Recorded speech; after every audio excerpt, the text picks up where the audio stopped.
This episode is brought to you by Generate Solutions, your go-to AI experts specializing in empowering commercial real estate companies and environmental consulting firms. As AI is quickly transforming industries and enhancing efficiency, it is important you don't let your business fall behind. At Generate Solutions, we streamline workflows and automate tasks by creating custom AI agents tailored specifically to your business needs. Interested in taking your operations to the next level with AI? Email mfiorante@generatesolutions.com or find us directly on LinkedIn by clicking the link in the bio. On to our episode. Good evening and welcome to another edition of A Conversation with John Conenna. Tonight it brings me back to the subject that I really enjoy, and everybody knows that, and it's the subject of hockey. And this gentleman that I brought in here tonight has been part of my life, which we'll get to toward the end, and why when my son and his son at a young age, I went over to a club called the Northwest Chargers in a Learn to Skate program. And I met this gentleman who was already 25 years into it when I was there. We're talking about a gentleman who has been a part of Illinois hockey since 1970-71. And this is a hockey director, legendary coach, Tim Mueller. And Tim has been a part, again, of Illinois hockey, it's safe to say here, for 55 years. Tim, welcome to the program, and it's a pleasure to have you on here tonight, Tim. Welcome. Glad to be here, John. Looking forward to the conversation here. Yeah, this is great. This is great. So I got to ask you, and I know we've had many conversations over that period of time because I came to the back then when I met you in 93 officially, 92, 93.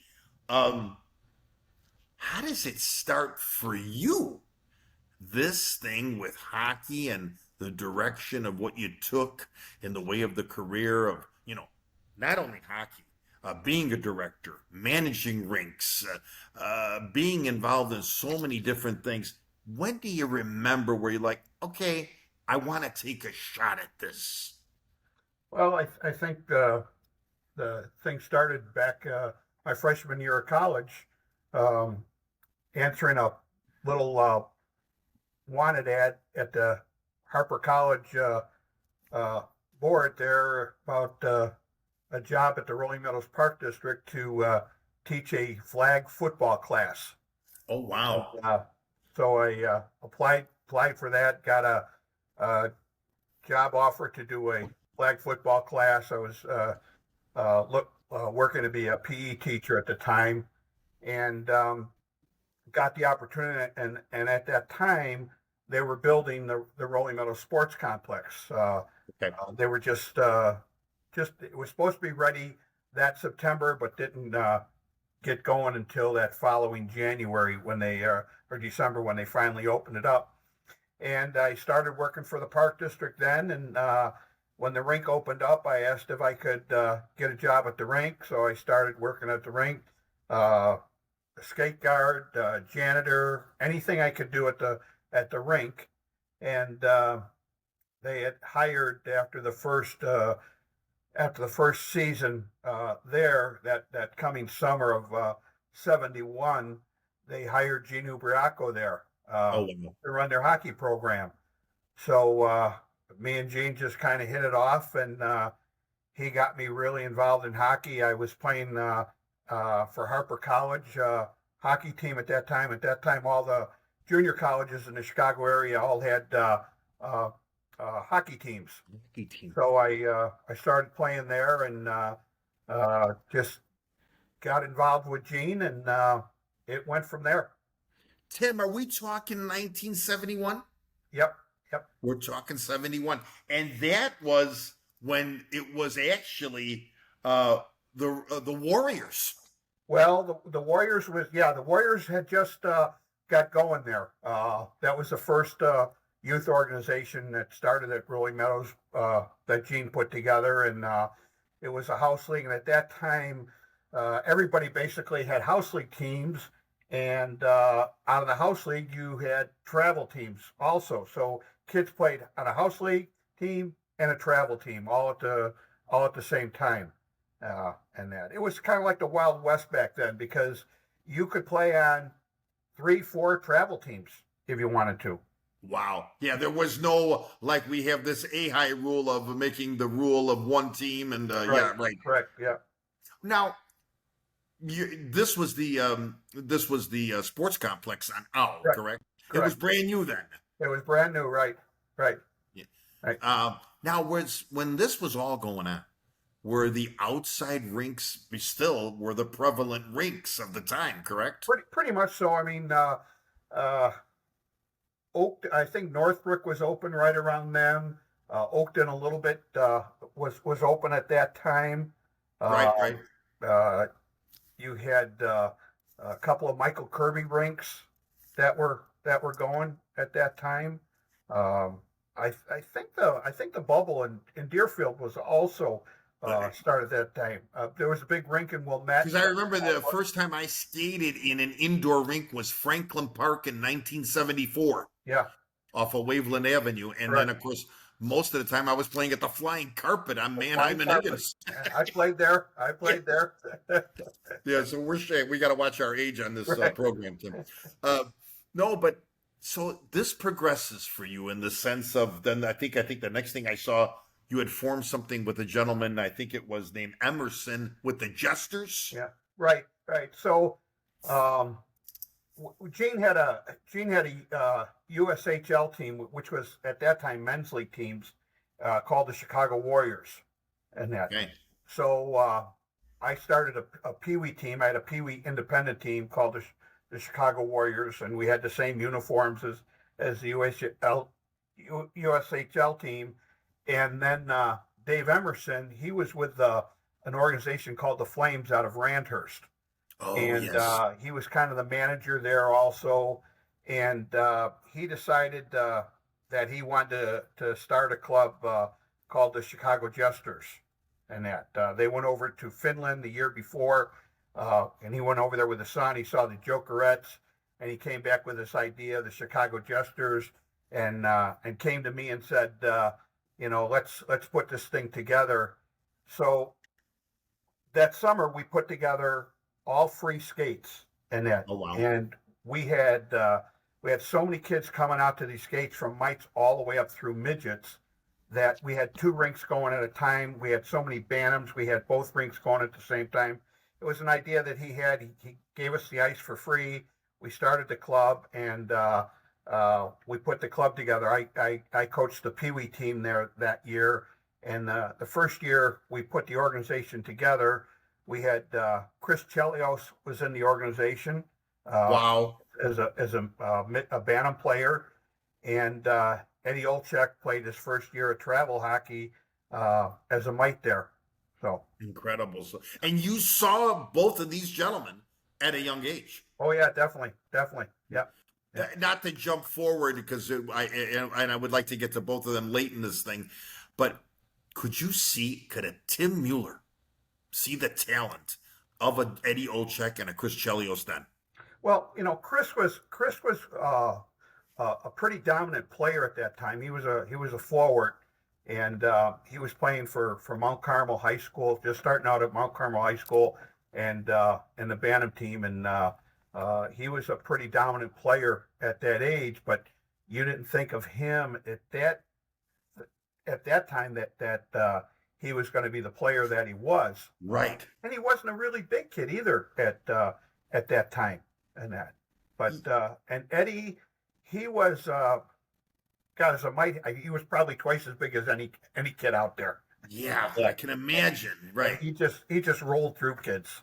Yeah. So and I remember people telling me about him that he would stand in that slot and he was just like hard to move. You couldn't move the kid. Yeah, he was bigger than everybody else out there.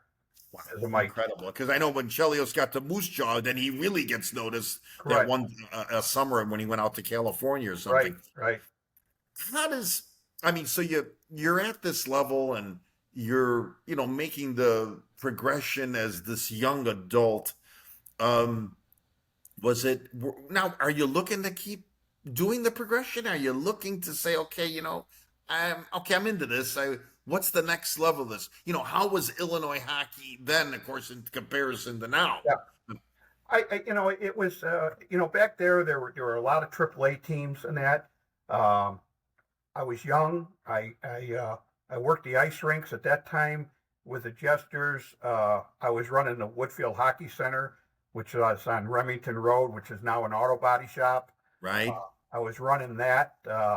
I was just hockey was everything for me. I mean, I was hockey night and day for me, and I was just so hungry and so involved in the sport that that's all I was doing. So.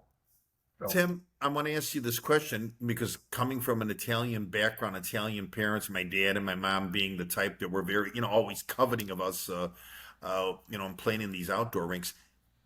How was it then in comparison to now? Meaning was, okay, how do I want to say this?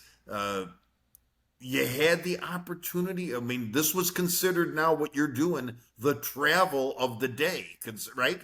Right. As far as you could go to get to the next level.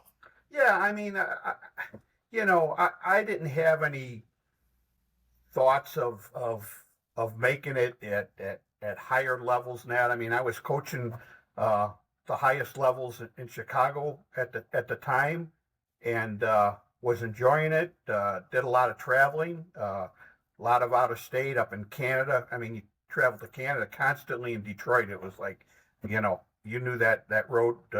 You could travel it with your eyes closed. It's closed. Took it so many times. Jeez. And you were already and this is something now I'm learning tonight about you. You were already doing that then.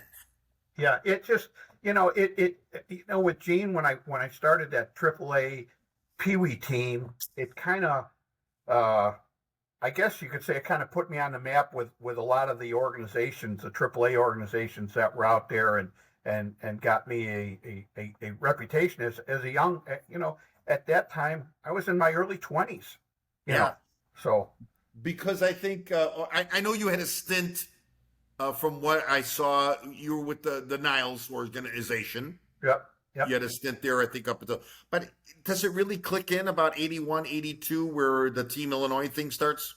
Yeah, well, so, it's kind of funny. So I was doing AAA, and then a guy by the name of Tony Quillis, he had a son, Danny, who was a goaltender, which is right up your alley, John. Oh, I love goaltending. Whenever you talk goaltending, I know you light up in that. Yeah. He got me to come to the Niles Rangers, and his son always played for the Minor Hawks. They won some championships there, national championships, and that. He had kind of a run-in with Bill Roach at the Minor Hawks, so he went over to the Rangers, and at that time the Jesters had just ended. Okay. So they ended. I went back to Rolling Meadows to start running the rink there in '79. So I coached them for 2 years, and I started coaching St. Vitus also at the same time. And Danny's played for me at St. Vitus also, and he just had a run-in with the state and the board over some stuff at Niles with the Rangers, and came out of a board meeting there, and we were getting beat up by Wilmette pretty good in the game, and he came out of there and he says, "You know what?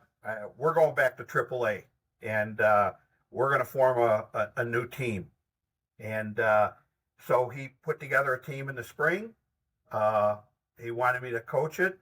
That was the team with Eddie Olchek, Mark LeVar, and we rolled through all these teams at that time in the spring. At that time, you had all the AAA teams playing spring. They were all independent teams and that. And that's where we started Team Illinois. We started that. We got involved with Franklin Park Jets and Mickey Norton, who basically kept Team Illinois going.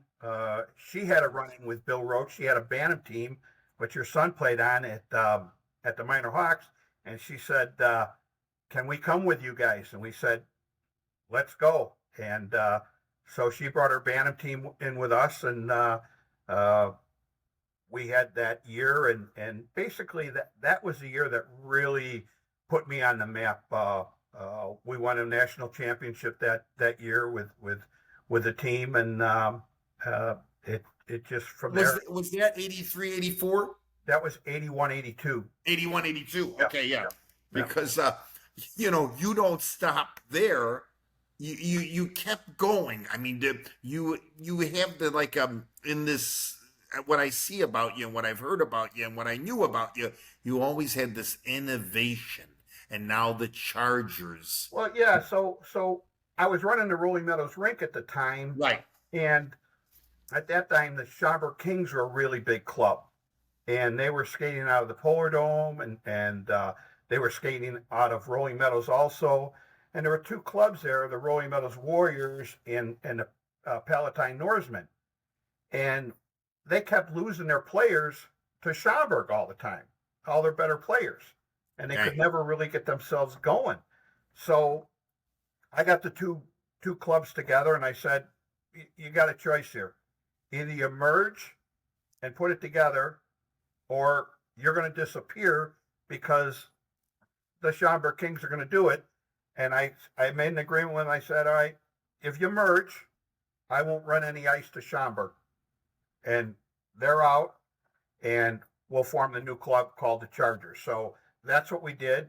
And part of my agreement of them doing it was that I would coach a Bantam team that year. And so I put together a Bantam team that year. And that. Were they skeptical, Tim, at first? Did they think, why should we listen to this situation? Or no, I think they were pretty open because Right. they were just getting hammered every year. Every time they had Sure. good kids, they kept losing them. And I had a pretty good reputation around Illinois at that time of putting teams together and stuff. And I was successful with the Chicago Jesters for several years. And, I basically kind of put them in a corner and said, either you put it together or, you're out of here. Or you're out of here. Right. So it worked out extremely well. I put a Bantam team together that year, and I don't know if it's ever been done before, but at that time you could play AAA as a AA team if you wanted to. Wow. So I said, we had a pretty good team, and I said, let's go challenge the AAA teams. So we played in the AAA state tournament and AA state tournament at the same time. We ended up knocking off the Minor Hawks, who were the top Bantam team at that time. We knocked them off in the round robin. That was the cream. That was the cream. Yeah. And, so we beat them, and then but we ran out of gas. We ended up taking second state in AAA and second state in AA. We just playing two tournaments at the same time. We ran out of gas and that. So the Charger thing. Now you really are kind of you're the guy that basically is starting this whole Charger thing, correct? Correct. Yeah, at that time. And now this thing just blossoms, right? I'll use this word. It just keeps getting better and better and better. I want to go back just a little bit to remind everybody, was there did you have now when the Chargers start after this inception that you did with these other teams, did you see the demand for hockey in those early 80s? Oh, without a doubt, John. It was, a lot of kids still played house league. Okay. Plus they played travel. At that time, when you got into high school, a lot of kids played bantams or midgets. Plus they also played on a high school team. So It was, kids were playing hot and heavy, and they were traveling anywhere to play in that. The Chargers started out. We had a big base of an area, and that we had a big house league all the time at Rolling Meadows, and then we drew the kids from Palatine's house league together with us, and it really worked out strong. And back in those days, and you'll correct me if I'm wrong. Back in those days, like you said, if you were going to Conant High School, or you were, you're living in Elk Grove Village, you're doing both, right? You're Correct. doing both. Correct. Yeah. Correct. Yeah. And the clubs worked together. At that time, at least in the northwest suburb area, the high school teams really didn't practice much because they were all playing, midgets or bantams, and then they're playing high school. So, but the travel teams all knew stay away from Wednesday nights and stay away from Sunday nights because that's when the high schools played. So the clubs and the high schools worked out well together to afford the kids to be able to play on two different programs and that. So, and it didn't cost as much then because the high schools weren't practicing. Right. Costs of the ice, everything, the league fees, all that, I'm sure were, a little bit more affordable for the parents. Yeah. Again, Chargers, where there's the Chargers, where they're the Vikings, where they're the Flames. I knew there was a team out of St. Spectrum called the Saints. It was. Yep. So this now really grows into this mushroom of the travel. Correct. Yeah. It just we kept building and building and building at the time, and every year our program got bigger and bigger. At that time, it was districted hockey. Okay. So you could have 2 out of district players, but the problem is that every year you would apply for more area, and your district would get bigger and bigger and bigger.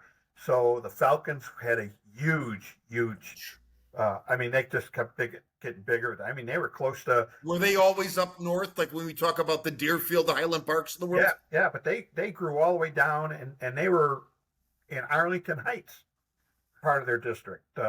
You had the Huskies, who dominated the west side, and that. You had the Saints on the south side.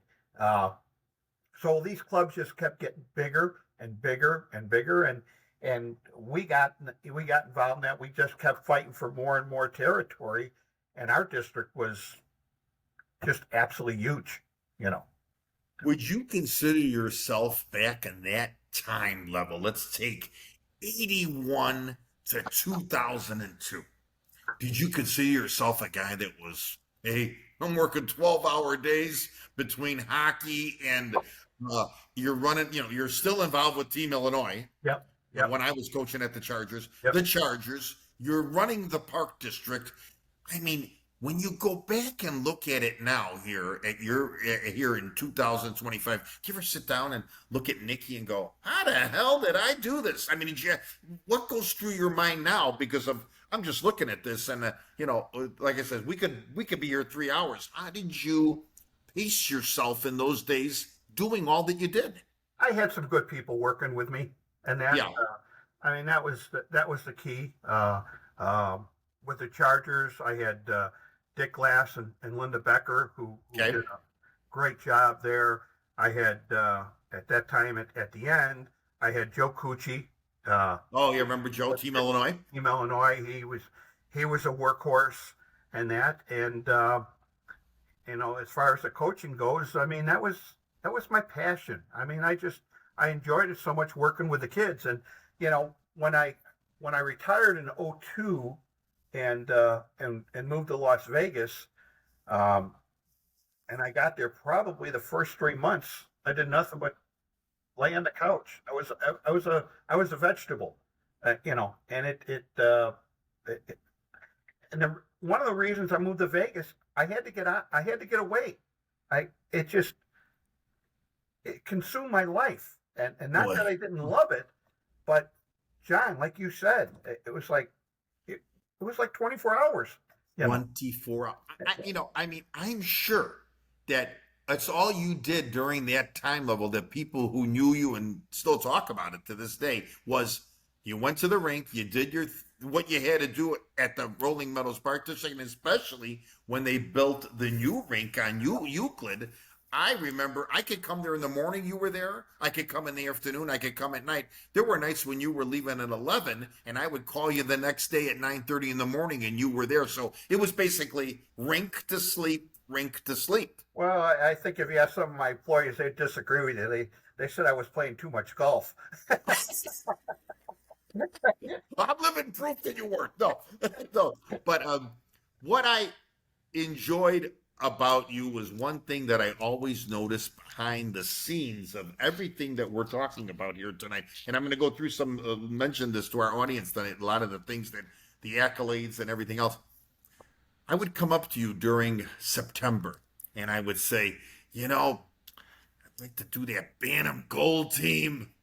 And you would come up to me and you were honest. But you had a way about you. You would say, you know, you might want to take the Bantam Bronze. I don't think you're ready for a Bantam Gold.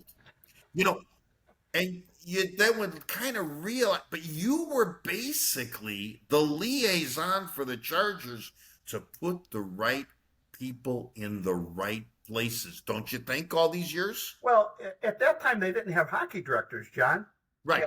So I mean, that was, part of keeping the Chargers going was that was part of my job at the Park District. I mean, I looked at it that way that, if I grew the Chargers, I made them as big as I could, I was selling my ice. And actually we were selling, our club got so big, we didn't have the ice for them. I mean, we were skating all over the place. Sure. I was also doing all the work for TI. I was scheduling their ice. So any ice that I had open, I would, give to the Chargers. And, so I had the two clubs working together out of that, basically controlling both of them. And that's where I ended up building West Meadows. I went to the Park District. I said, this is a situation where we are. Carol Godey had put together a great figure skating program. Yes. That became so big. The Metro League, all the high schools had teams in the Metro League. They were skating out of the Polar Dome. I knew that if I could build the rink, and that's the main reason why we put the seating in West Meadows, is because we were going to have Wednesday and Sunday. The teams didn't want to go out to the Polar Dome because it was a long distance to go, and the rink was small and it was old. Yeah. And so I brought the Metro League in, and plus all the ice we bought with the Chargers. We expanded the figure skating program, and I showed the Park District that we could build that rink and make it go, and they gave me the okay for it. So that was 2001, 2002, correct? No, 97. Oh, 97. You are right. Yes. 97. 97. Yeah, 97. And here's the thing. It's just like a business. Like, let's take a grocery store and you're doing really well. And basically, you're right. Correct me. We grew out of the owl rink. Oh, without a doubt, John. Yeah. We were skating out of the Polar Dome. We were skating out of Carroll Stream. We were skating out of Downers Grove Rink. Franklin Park, we had ice. We were all over the place. No, and and thank you for saying what you said. Back now, it's all I hear is this word now. Since I'm out of it since 2009, that's all I hear now is, oh yeah, they have the new hockey director at so and so. They have the new hockey director. Yeah. You were the hockey director really when I was there because, and nothing against Linda Becker, who was a great lady for doing, the personal everyday thing to make sure that, the choices, what was going on, rules, ethics, everything else. Right. But okay, hey, Tim, we have this situation. I'm sure, and I wasn't a part of that board, you were the guy to go to in those meetings, correct? Yeah. Myself, Dick Glass. Dick, of course, yeah. Super. I mean, Yes. Me and him talked every day on the phone. Great guy to work with, and really put a lot of time in there. And me and Dick were making the big money off that hockey club that time. We got paid absolutely nothing. Yes. When you said that, I was like, wait a minute. No wonder you were golfing. No, but again, you talk about a situation of, and I don't like to use it this way, good cop, bad cop. You would talk to Dick, and Dick would, he'd always have a conversation with you. Yep. Dick was that type to kind of cut you off at the knees when the conversation maybe was getting a little too heavy. Yeah. But then again, when I would come to somebody like you, you're going to tell me, "Hey, John, look, you're full of you know what. So just settle down. This is how it's going to go." And you put things into perspective. This is what I like. Before we go on here a little bit more, because we have a little bit more to talk about with Tim, we are visiting tonight with Tim Mueller, who's been part of Illinois hockey for 55 years. Matter of fact, Tim just retired, but in some essences, I don't believe him, because I'm sure this organization that I coach for, the Northwest Chargers, probably still leans on him for a lot of things. Tim has been part of so many different things here in Illinois. Legendary coach, managed rinks, been part of so many teams and so many decisions that have made. And of course, I would love to know the number, if we're talking about a computer world that we're in, how many gentlemen this man has coached. Just to run down a quick resume of Tim. In 1983, he was the coach of the year for the Northwest Chargers.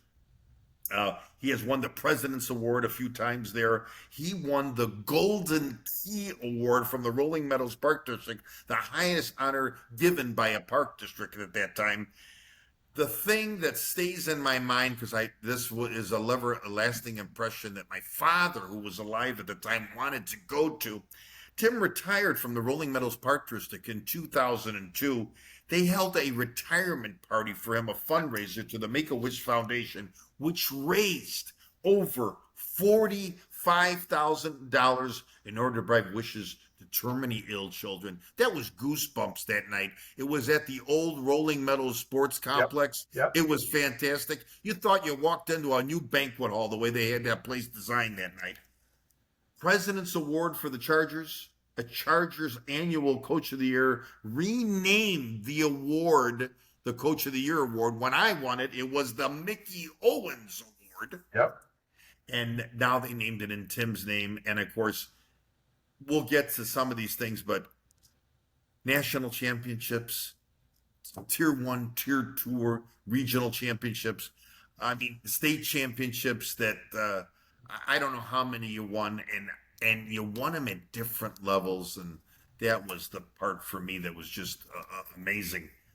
To go on now, the question I have for you, and might be the craziest question of this interview tonight, the hockey that you saw from 1971 to the hockey that you see now, what is the major change? We know the game has changed, but what do you see of the young boy or the young girl of today compared to then? Well, I think the one of the biggest things, John, now is that they put so much emphasis on these skills, and all these organizations have skill coaches now, and even at tier 2, they have skill coaches, they have goalie coaches, they have off ice training. It's gotten so much more involved in that. Back then, it was just the kid was a natural athlete, that now and now you have a lot of parents that man, they spend so much money on.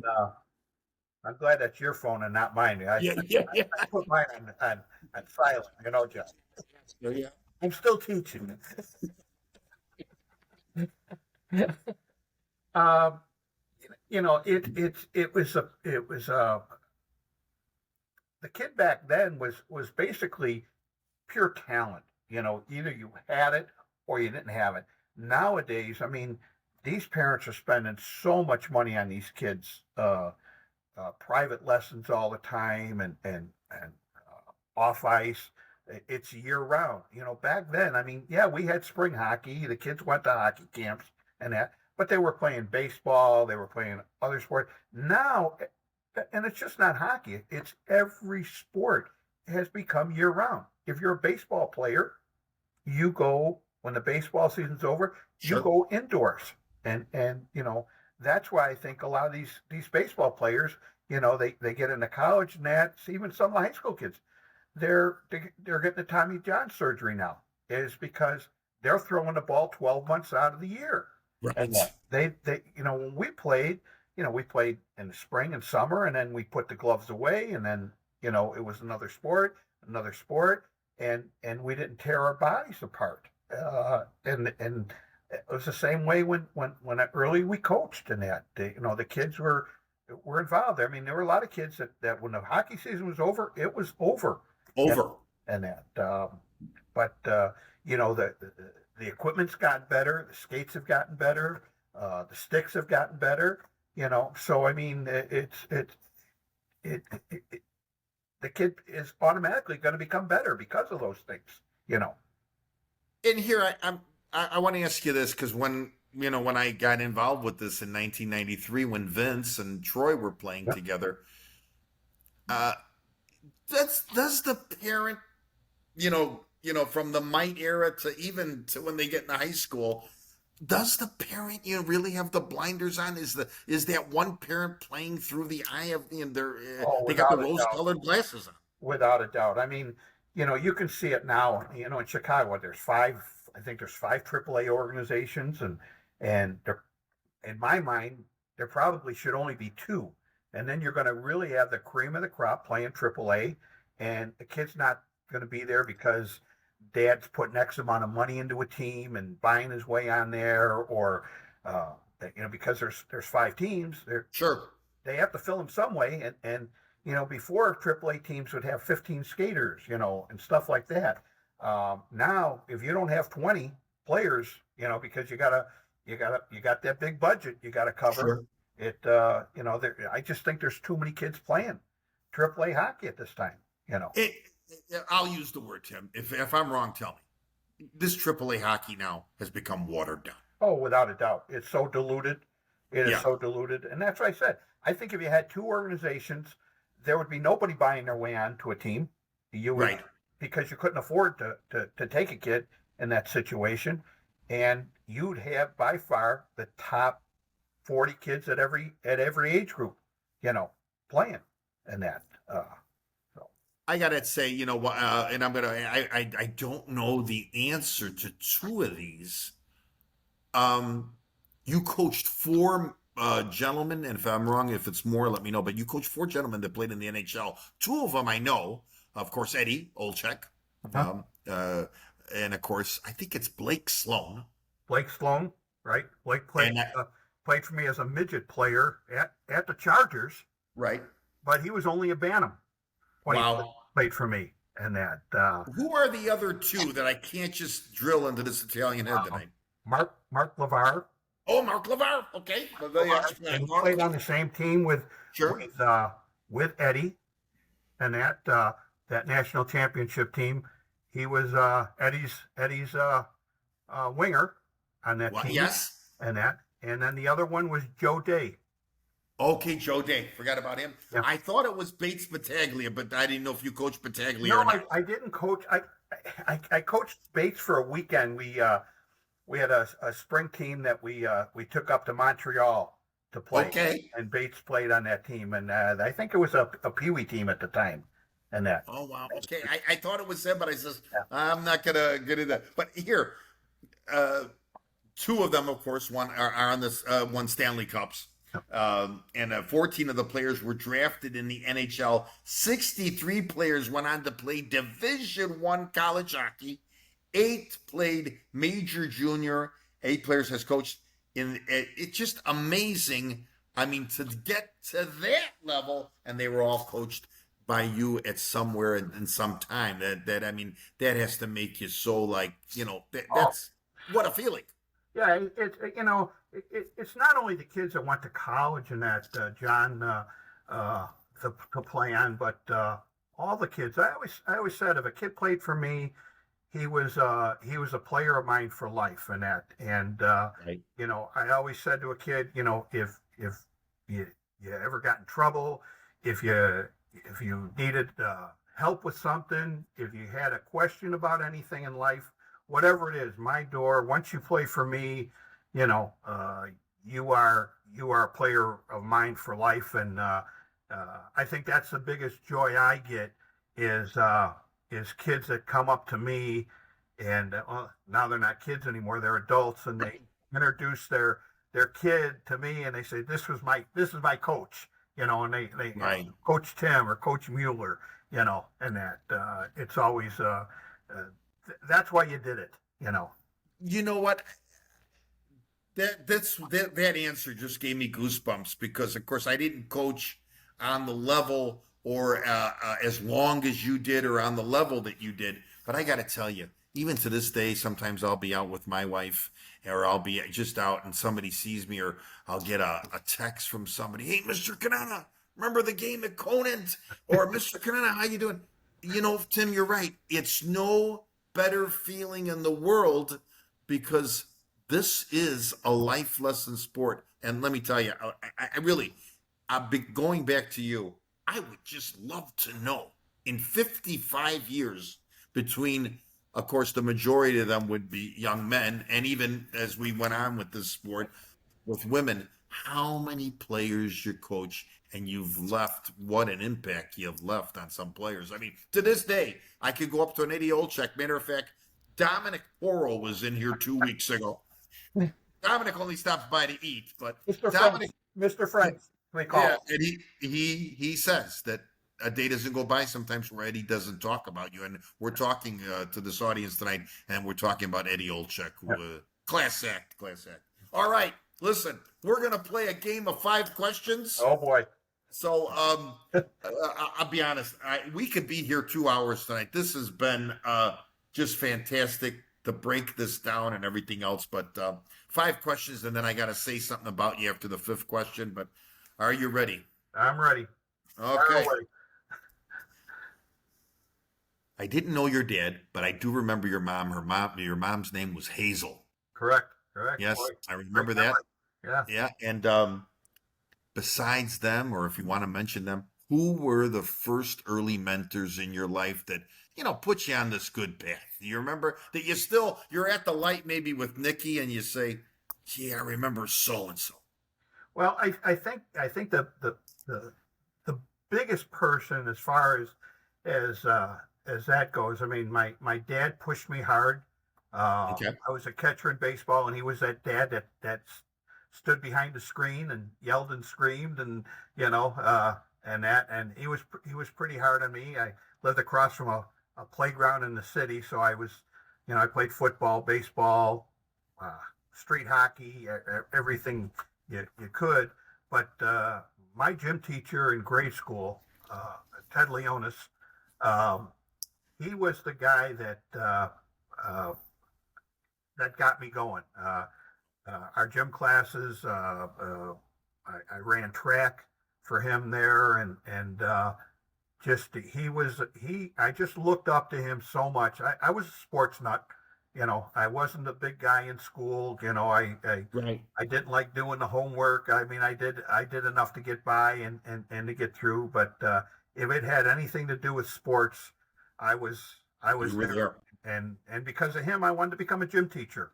And Wow. and that's what I basically studied to become a gym teacher, which I did my student teaching, and then I got heavily involved in the ice rink business, and I felt I'd rather do the ice rink business than do the gym teaching and that. So he was the main guy that impression. He left you that impression. Without a doubt. He was number one. And then I'd have to say Gene Ubriaco. I mean, wow. Gene got me involved in hockey. Matt Pavlich was running all the classroom sessions for him at the hockey camp, and Gene ran probably 6 weeks of hockey camp at Rolling Meadows.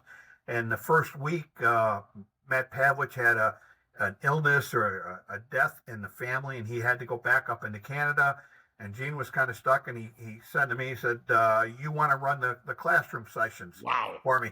So I ran the classroom sessions, and that's where me and Gene hit it out. I kind of became his gopher, and just kind of followed him. And then he started that USHL team with the Chicago Warriors, and I went on the road with them a couple of times, and just. Tim, are you still in touch with Gene? Yeah, absolutely. I see him. Okay. Whenever my son worked for the Wolves for 10 years, and I was running the Gene all the time, and whenever we see each other, I mean, it's like talking about old times and that. A gentleman, gentleman. Yeah, great guy. All right, question 2. We want to get to know you a little bit better here. What's a movie you can watch 200 times and not get bored? You're going to get off this thing with me, and I'll give you two. You're going to get off this thing with me. He goes, Nick, I'm going to watch this movie tonight. I don't want anything to eat. Well, do we want just a sports movie or whatever your favorite is? Well, I mean, John, there's so many that I mean, if I go into sports, it's the old slap shot, And, yes, okay. It was funny that my national championship team with Eddie, they took a part of all those players, and everybody had a part, and they could give every line. You could just hear them, and every guy had a different person who they talked about that. And then Miracle was a great. Oh, that was a great movie. And Young Blood. And Nestorenko was in that movie. Yes, he was. Yes, he was. Eric Nestorenko. Yes. And then I have two baseball movies. Bull Durham was a great one, And then one that probably will blow people's mind is For the Love of the Game with Kevin Costner. And okay. He was an aging baseball player and went back through his life and kind of fell in love with this woman and during his baseball time, and it just. Was that the one with Susan Sarandon? No. That was Bull Durham. Bull Durham, okay, I got him. I don't know who the female lead was there, but he was a pitcher, and he ended up pitching his last game, pitched a perfect game. And I remember that now, but I got the two confused. Right, and then with me being, my wife Italian and the family and that, you got to put The Godfather in there. Put Casino in there. I'm a big person. So Casino and that, and then the Goodfellas. You have picked some good ones. So I mean, those are definitely classics. Yeah, those are great. Yeah, those are great. Great movies. So okay, question 3. I got to read this one because I got to be careful on this one. You're gonna have to give me like 3 answers because I want to give you at least 3. 55 years. Am I correct in the math? 55 years, basically. Well, and I know you're still doing it. I mean, I just have this feeling like you're the liaison somewhere here. They keep pulling you in, John. Yeah. They keep, like Pacino says, and they pull me back in. Yeah. Okay, so of all the accomplishments, awards, the mentoring of players that you did, coaches, give me 3 moments in these 55 years that, you still think about and they stand out in your mind. 3 moments. Well, what are like 3, besides, of course, the best moment is probably having Troy marrying Nikki, but what are 3 hockey moments? Well, winning the national championship for the first time in 82 with Team Illinois. I mean, that was, I can still tell you the forward lines and the defensive pairings on that team. I can't do it for any other team, John. Wow. That team, I can give you the lines, and that by far that was one of the biggest highlights for me. Olchek was on that team, correct? Olchek, LeVar. I mean, we had so many kids that went on to play Division One. Danny Quillis was our goaltender. We had kids that went from that team. They went to Dartmouth. They went to Brown. UIC team. Some top schools. And the team that we beat, they were 98-1. Was a team. They had Patty LaFontaine on it. Oh wow. Elfie Turcotte on it. L.I. Afraidy was. Oh God, the guy with the shot. Jeff Rolacek was a Chicago kid who went up there to play on that team. Played on the Wolves. We beat that team in the championship game, and that was just an unbelievable night. And that, you talk about bringing up those names. You're bringing up talent that a lot of people would have forgot, but that's talent right there. Well, in that tournament, we beat this goaltender. We threw probably 60 shots on him, and we were only able to score 7. Was a kid by the name of Mike Richter, and that, and then in our semifinal game, we played a team from South Boston. We hammered them. I think it was like 14-2, and they had their big player on that team was Brian Noonan, who played with the Blackhawks. Right, played with the Hawks. So that Number was 16. Yeah, it was quite the national championship tournament there. Without a oh my God, Tim. And then besides that, winning a state championship with my son, coaching my son. Yes. that was a great thing. I mean, I kind of put Troy on the back burner until he was a Bantam, because I was doing all this other traveling with AAA, and Sure. basically it came time where I had to give him some time and that, Right. and we ended up winning two state tournaments in a row, and here's Back to back. Well, yeah, and I'll never forget him because the first one was with my nephew, yep, Nick Cinquagrani, and right, with my son, Vince Conenna. So that right, was back to back. yep, and then And I had the glory of announcing both of those games. yeah, yeah, and then Yeah. the last one was winning a state tournament with my son, Yeah. On the as my bench. assistant coach, and that I mean he you know coaching him was one thing, but when he got older and got into coaching, and me and him coached together, I mean that was great. He kind of put the reins on me, he kept me in line, and that, so Right. it was kind of Right. role reversal. He kept my temper going down, Yeah, exactly. And you know what? I mean, even in conversations now that I have with Vince, do you see it through Troy how the game has changed? Like Oh, yeah. Yeah. you could watch it, and Vince is saying, "Dad, that's not good. They don't do that anymore." And I'll look at him. What do you mean they don't do that anymore? Doesn't anybody go down anymore? John, that was some of the hardest things with me was how the game has changed and how practice has changed. Yeah. So I was never afraid to go watch other teams practice, Okay. and steal drills from coaches, and take a drill. I mean, and then change the drill or add on to the drill, and Sure. and do that. So I mean, that was something that I was never afraid to watch other guys and what they did, and how they did it, Yeah. and use that stuff. You know what?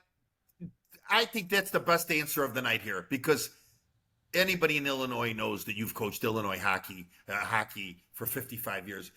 Thank you for saying that, because you know what? We all can learn something new, Oh, and you've never been the type to say, "Hey, it's my way or the highway." I love what you just said, because I would have never expected that. yeah, it's just, John, you had to. I mean, Sure. I always told a lot of coaches that, they would come to me and they'd ask me a question here and there, and I said, listen, there's not always a right answer in that. I said, every year you coach, something new is going to come up. Sure. A new Sure. situation, a new problem, whatever. Something new is going to come up, and it changes all the time. Right. Exactly. All right.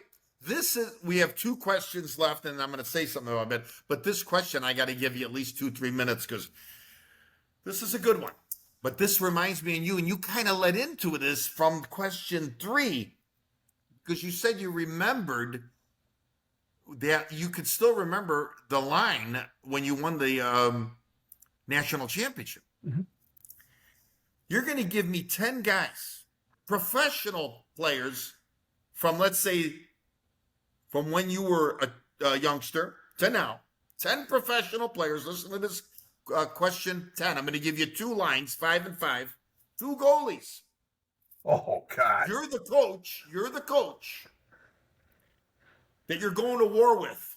But this war, which I feel you were always famous for, is the last 6 minutes of the game. You're going to shorten your bench down to 2 lines. You need the 2 goalies, because at the 2-minute mark of the 6 minutes, your main goalie gets hurt. So don't pick some pasta strainer as your backup. Who are those 2 lines of professionals and 2 goalies? And remember, your main goalie gets hurt. Wow! And the game is tied, and it's game 7. Oh, You got 2 minutes to answer this. You could pick the Gordie Howe era, and you could pick the era of who's the guy now, the young guy now that's good. McDavid? Yeah, the Canadian guy that never wins the Stanley Cup. What's his name? Matthew. Oh boy, John. You got a couple minutes. Remember, 6 minutes left in the game. So I mean, you got Up front, you got Gretzky, you got Lemieux, Yes. you got Messier, who is a gamer. You got to put Gordie Howe in there, Yes, without a doubt. You know, another player is Okay, Ovechkin. You know? there's your first five. Yeah, there's five. Who do I put as that sixth guy? You got five. You got who's your second line going in? Five more guys. Well, those are forwards right there. Yeah, you need defensemen. That's true. Defensemen. Boy. Oh God. Who do you put on defense there? Are you putting Bobby Orr? Oh, absolutely, Bobby Orr. You know, I only from the time I was a kid, I only owned two jerseys. Wow. And that one was a Blackhawk jersey with no name or number on it, an old one with the old stripes across the top here. That Right. was the first hockey jersey I ever had. And the second one I wore as a kid, and I took a lot of heat for it, was a Bobby Orr jersey. Bobby Orr. You know, Bobby Orr jersey. You know. All right, you're picking your other defenseman. I picked your one, Bobby Orr. You picked one. I'll put Shelley in there. You know. Okay. I like it. He was a gamer. And that. Yeah, I like it. He was an Iron Man. Who else am I going to put on defense? Oh boy, Lindstrom. Okay, yeah, solid, consistent player. You know, and who would be that fourth one? Are you going to pick a stay-at-home, or you're picking a Paul Coffey? Coffee would be a great one.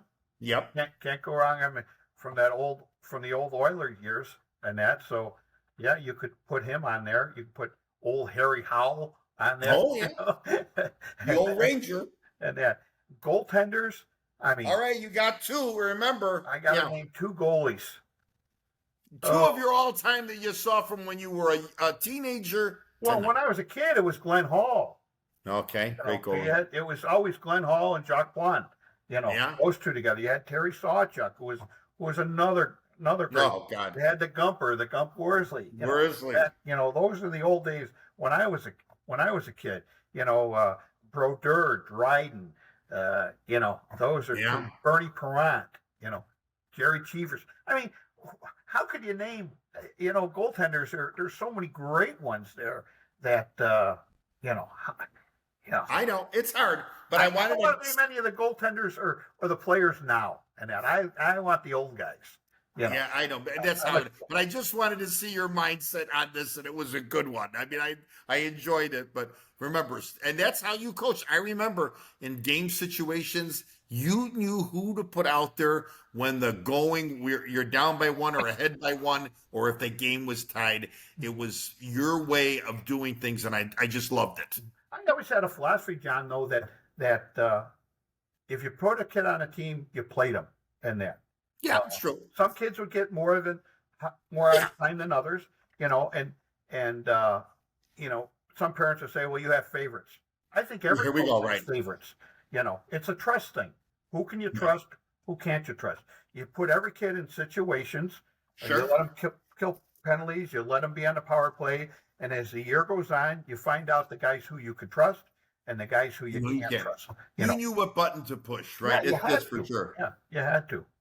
All right, question 5, and then I'm going to say something about you. And then after 50 years of doing this and all the awards, the accolades, and what you did, the rinks, the teams, the organizational skills that you had, being on different type of boards, and you ran into different types of people on those boards and everything else, and what you did for some organizations.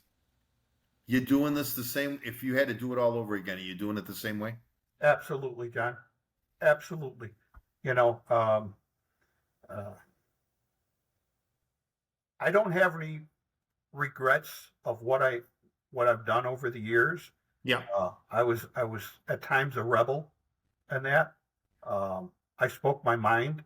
You did. If I believed in something, I stood up for it. But I know that if I got involved, I got involved 150%. And right. It was my passion, was my love. Um, uh, sometimes it took away from my family and that, Sure. and that's probably what I miss most. And that's one of the reasons why coaching now, I can finally travel with my wife, and we're trying to do Right. that Yeah. as much as we Sure. can. I mean, she put up with me with hockey. Um, Nikki was with me all the time.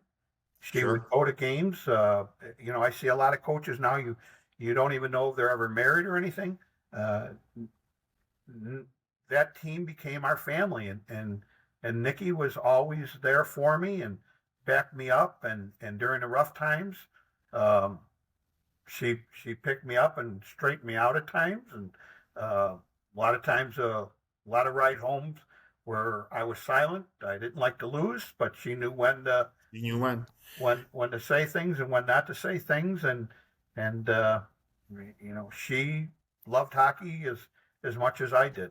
So And a great manager. I remember when yeah, she was always involved. She was always ready. I mean, even if you couldn't make a meeting or something, we had to go to those AI meetings. She was there. I went to a couple of them with her. She managed my teams that were encompassed with you. I mean, just you need a good woman next to you. That's for sure. no, All right, I'm going to leave you with this, and then a quick Gene Ubriaco story about me that you'll laugh about, because I want to see you laugh like you always do.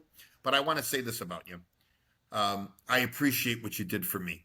Um, I, you know what? I'm glad that Nikki came up to me the other day to tell me, hey, I would love for you to interview my husband.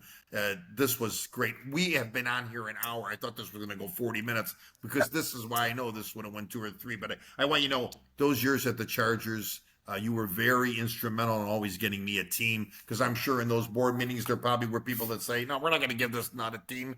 But you were always in my corner to give me a team back since 1993 when I started there. When you left, of course, I left to go on to Coach Conant for 10 years. you had the passion, John. You had the passion, and that's Yeah, what it was. That's what it was.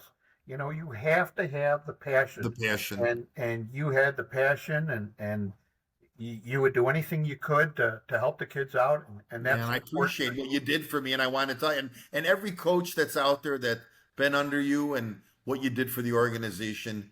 Um, it just, I mean, this is, like I said, this resume is unbelievable. And I'm going to ask you the question, because I still think this is still unanswered. What would it mean for Tim Mueller to be in the Illinois Hockey Hall of Fame? Well, John, I've been trying to get in it for years, and uh, for whatever reason, there's some old guys there that don't want me involved in it for whatever reasons, and